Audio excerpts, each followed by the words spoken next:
Salut à vous et bienvenue dans cette nouvelle vidéo. Aujourd'hui nous sommes là pour essayer de comprendre comment fonctionne un multimètre. Donc ça serait ça notre question du jour. Et nous allons essayer de répondre à cette question de manière efficace le long de cette vidéo. Restez jusqu'à la fin si vous voulez comprendre comment fonctionne un multimètre.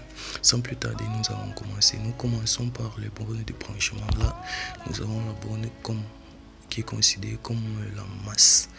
Alors le neutre de notre multimètre, donc on va brancher un fil là, que ce soit le noir ou le rouge, il n'y a pas de souci, on branche. Et on vous rappelle que ça c'est le branchement conventionnel et l'autre on branche là juste sur volt ohm à côté. Pour effectuer toute mesure avec le multimètre, il est impératif de faire ce branchement.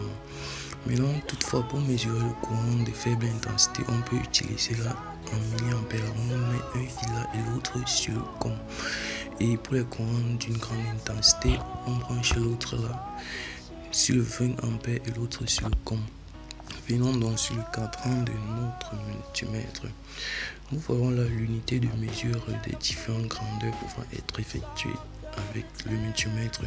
Là, nous avons le ohm. Par exemple, c'est donc pour mesurer la valeur d'une résistance. La valeur d'une résistance et juste à côté là, nous avons pour la tension continue, tension alternative, la valeur du condensateur, courant continu, courant alternatif et courant continu. Là, c'est le mode Dio continuité pour tester la continuité dans un circuit. Juste là, on calibre juste là, oui, pour effectuer le test d'un transistor à travers ces différents bornes. Mais généralement, la plupart des multimètres, il y a des erreurs de construction qui ne nous donnent donc pas des résultats fiables sur le test des transistors. Dans la description de cette vidéo, on va laisser le lien pour le test des transistors, dont nous avons une vidéo faite à ce sujet. Vous pourriez aller la regarder si vous voulez connaître comment fonctionne un transistor et comment la tester avec un multimètre. Revenons donc au niveau des bornes du branchement. Je vous ai dit que là c'était le branchement conventionnel.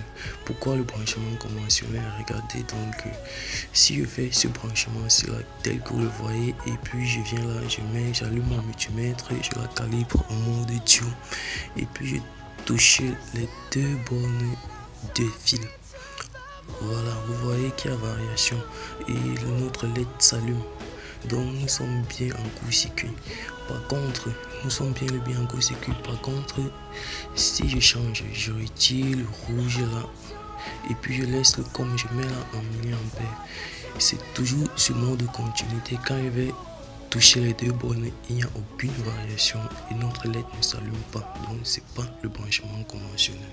Alors ça serait tout pour cette petite vidéo.